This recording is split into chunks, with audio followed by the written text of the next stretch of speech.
The convenience store, as a concept, is about to turn 100 years old. This category does about $750 billion worth of business worldwide annually. This week, I thought it'd be fun to look at how they got started and how they've evolved.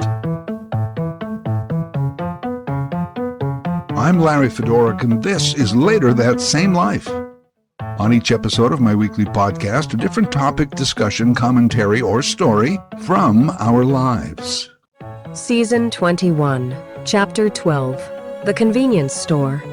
I live a short walk from a strip mall. I call it my strip mall. It actually includes a big box chain grocery store, a huge modern liquor store. I'm in Ontario, so it's an LCBO, and it's a separate building. Also in the mall, a drugstore and a convenience store. For the record, there's also a dry cleaner, a nail salon, and a cannabis shop. I can get drunk, stoned, take care of the munchies, all in clean clothes with a lovely manicure. Really, I never have to leave the neighborhood. But let's talk about those four main businesses: grocery store, liquor store, drugstore, convenience store. 3 of them sell beer and wine. 3 of them sell bread, eggs, and milk. 3 of them sell lotto tickets. All 4 of them operate extended hours. So with all this other convenience, how does the convenience store stay alive?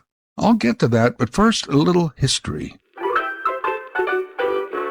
The convenience store was conceived in 1927 by 7-Eleven. Well, the store name wasn't there yet, and it wasn't even a corporate concept by the Southland Company of Dallas, Texas. The convenience store came about as a result of a lack of modern refrigeration. You see, Southland in Dallas was actually the Southland Ice Company. Bars, hotels, restaurants, even private homes had no way to make ice. So there were these large professional refrigeration companies. Ice factories, really. They made ice in huge quantities and sold it. The closest thing to a home fridge was something called an ice box. Large insulated cabinet. It got cold air flow from a large block of ice placed on the top. The ice purchased from an ice company. Sometimes the Iceman delivered it right to your house. 1939, famous Eugene O'Neill play The Iceman Cometh. Well, actually, the Iceman here is a metaphor for the Grim Reaper, but I digress. Ice, the Iceman, ice companies, all part of daily life in the early 20th century. Times were tough. A lot of people couldn't afford the delivery. So they would stop by the loading dock of the Southland Ice Company and pick up a block or two themselves. Generally, these buyers were men coming home from work in the early to late evening hours when the stores of the day were already closed. An employee at Southland named Jefferson Green noticed that many of the men would ask if they happened to have any milk, eggs, or bread back there that they could also buy. They didn't. But enough people kept asking, to the point where Jefferson and some of his fellow employees began buying milk, eggs, and bread at wholesale, stocking them in the warehouse, and selling them off the loading dock of the Southland Ice Company. They noticed that these staple food items began selling better than the ice. People began showing up just for them. Jefferson Green was a loyal employee at Southland, so he went up to his boss, one Joe Thompson, and he said, "Hey, we've been doing this thing down at the loading dock. I don't know, but I think there's an opportunity here." Joe Thompson agreed. He saw the potential, and within a short time they opened up the first convenience store. Although they didn't call it that yet. They called it Totem. Before you know it, they had a series of Totem stores in South Texas. TOTE''M. Get it? An idea of selling some basic food items with business hours more convenient to people's work time. In other words, open earlier in the morning and closing later at night. Oh, and they did use totem poles as their store symbol. Good thing the stores were successful, because within a couple of years, the ice business had gone bankrupt. GE had introduced one of their first home refrigerators, and they quickly grew in affordability and popularity. In 1946, just after World War II, the Totem name and symbol seemed outdated.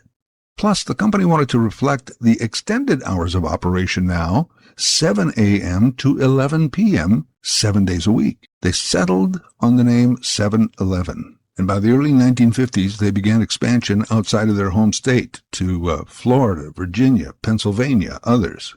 Interesting side note, in 1963, the University of Texas had a hell of a football team. They went 11-0. They won the Cotton Bowl that year.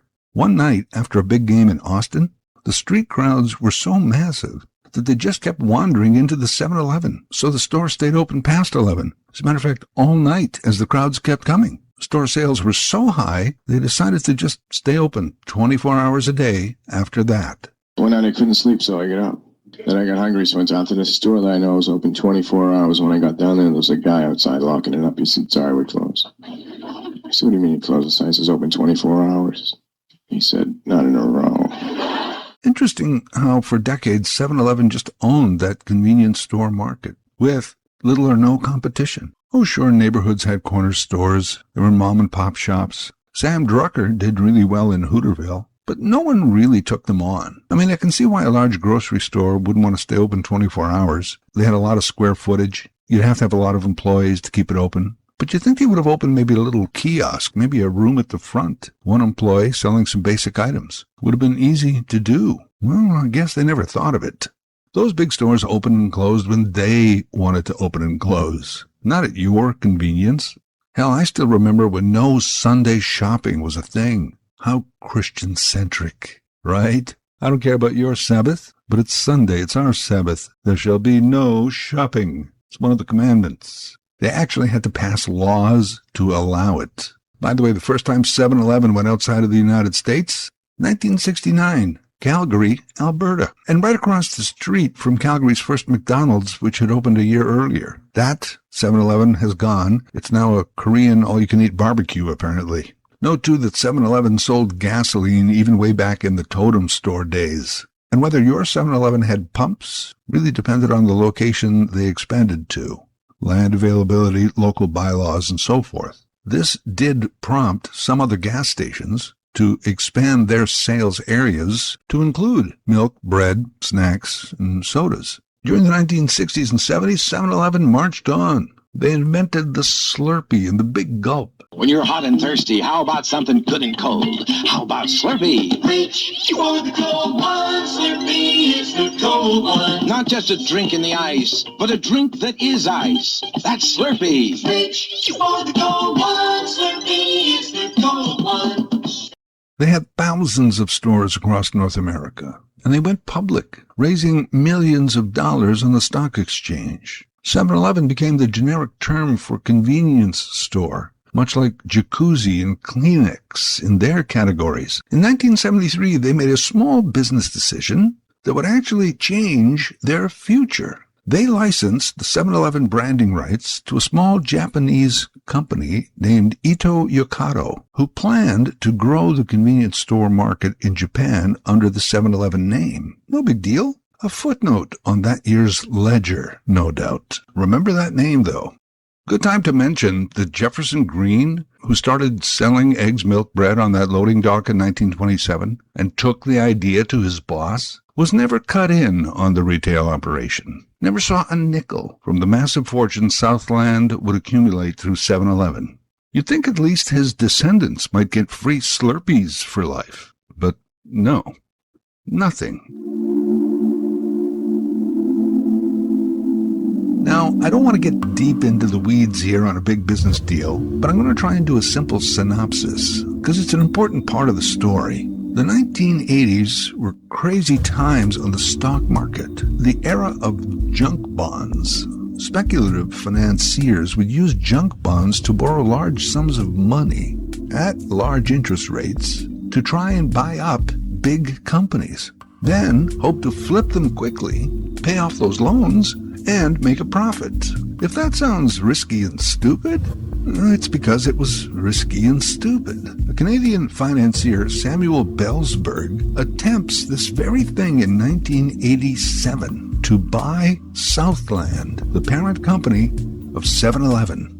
He does. Remember Joe Thompson? That boss from back on the loading dock at the ice company? Well, the Thompson family had run 7-Eleven all these decades, and they didn't like this. They immediately tried to raise the cash to take the company private again. off the stock exchange and away from Belzberg, which is exactly what Belzberg wanted, to flip the company, sell it back to the family for a profit. The Thompsons financed that buyback with junk bonds to the tune of $5 billion, high interest rate loans.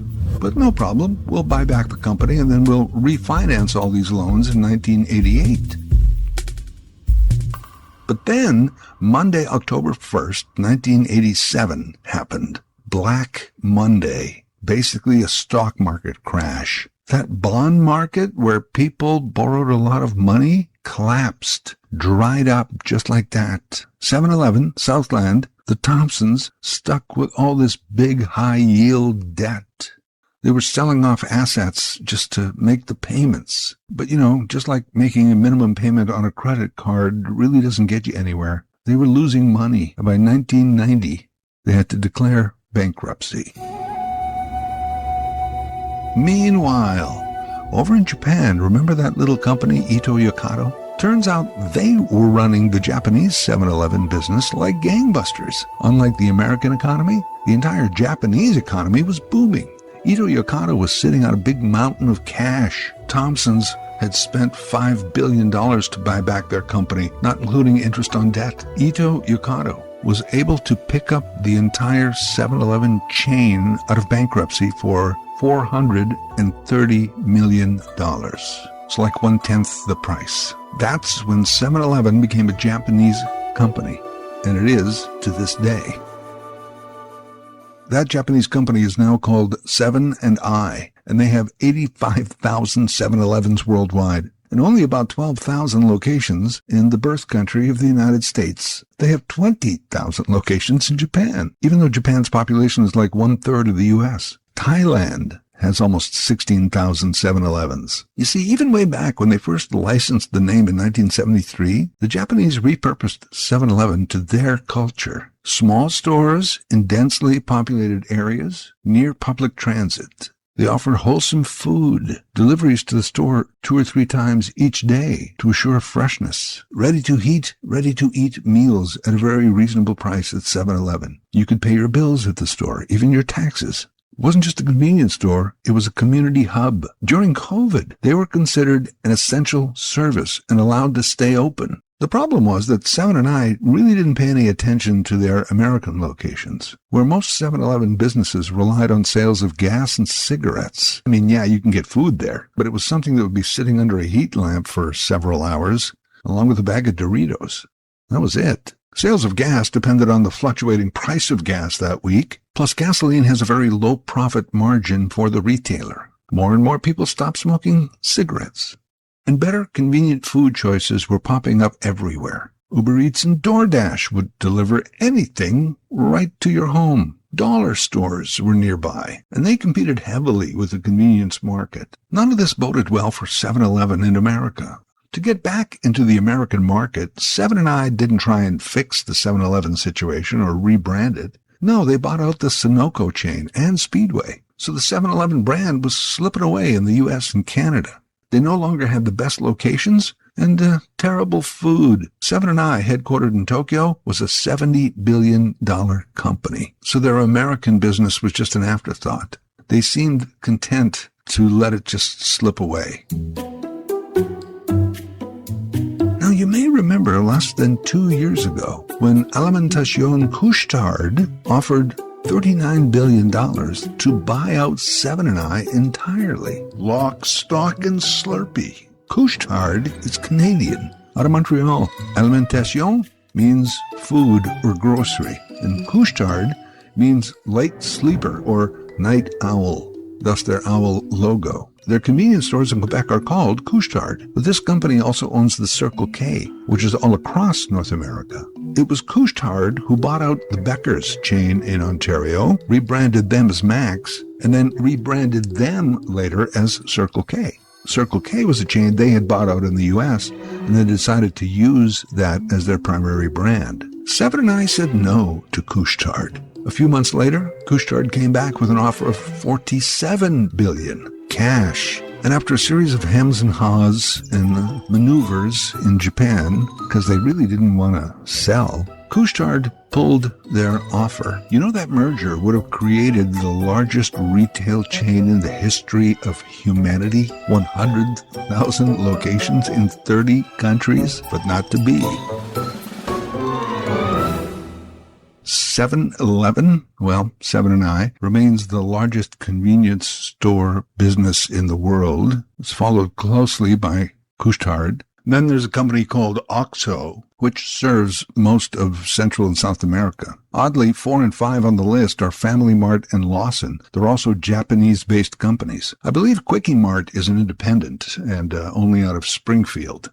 In Canada, we have about 26,000 various convenience stores, either the traditional or some hybrid. 7-Eleven is not that dominant. Circle K's are everywhere. Hasty Market is a small chain in Ontario. Needs is a chain run by Sobeys, mostly across the Maritimes. Aisle 24 is a 24/7 cashierless chain, seeing more of those around. A lot of convenience stores are now independents. I mean, if you have a good location and a solid supply chain, why spend the extra money on franchise fees on a brand that maybe doesn't mean that much? Not to mention smaller boutique grocery now, like Whole Foods or Farm Boy. And of course, when it comes to the highly competitive world of retail at any level, Walmart is always in the picture. Considering the competition from drugstores, the extended hour grocery with ready-to-eat deli counters, gas stations, dollar stores, all the ones I've mentioned, all designed for your convenience, don't know how convenience stores stay in business. Some of them don't. Many of them have gone after that early Japan 7-Eleven model. More fresh food available. Fresh coffee. Of course, if there's a Tim Hortons nearby, you're competing with them. My convenience store does well, but for food, the best you can do is a heat lamp Jamaican patty. Regular or spicy. My store also has copier and fax services. Yes, fax. And I can get my passport photo done there. Anything outside of lotto and cigarettes to get people in the door, I guess. In Ontario, they fought hard to get beer and wine sales allowed in the convenience store. In a lot of other jurisdictions, that's been the norm for years. But in Ontario, it's still new to us. We're still not sure how much we like the idea. And for the stores themselves, it's been mildly successful. Many convenience stores still have that wall at the back. You know, all those items that you wonder if anybody ever buys these things at a convenience store? Light bulbs, packing tape, egg whisk, pipe cleaners, garden trowel. Maybe they have to carry these items to maintain their convenience status. Also at my store near the back, I swear it's that same can of Campbell's tomato soup from 2018. During the school year, the convenience store is packed. I won't even go to my mall, September to June, Monday through Friday, between noon and 1, or right around 3:30. It's too many kids. Oh, they're fine. I love them. It's just too busy. A sign goes up on the convenience store door. No more than 3 students at a time. They hire a guy to be a doorman between noon and 1 just to enforce that. I know at least that I can go to the convenience store for one item and walk out with one item. Sometimes that's worth paying a little more for it. Going to the grocery store for one thing and leaving with just that item? Psychologically impossible. It may even be against store policy. A lot of seniors I know frequent the drugstore for eggs. Best price for eggs. You know, they save money. It's convenient. You don't have to line up at the dock at the ice company. By the way, those sales at the drugstore on things like eggs and bread, it's what they call loss leaders. It's meant to get you in the store so that you can spend money buying other things you don't need. I'm not sure, though, why drugstores think seniors are going to make impulse purchases. Impulse? We're happy to have a pulse.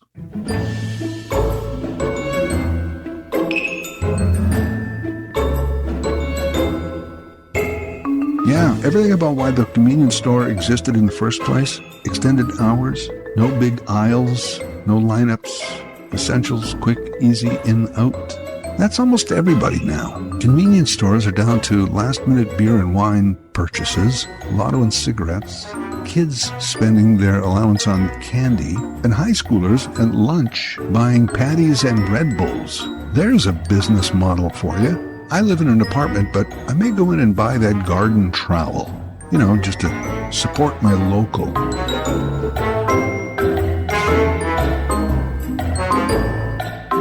Later That Same Life is written, voiced, and produced by Larry Fedoruk. Larry Fedoruk 37 at gmail.com. Subscribe to Larry's YouTube channel. Get automatic notifications with each new episode.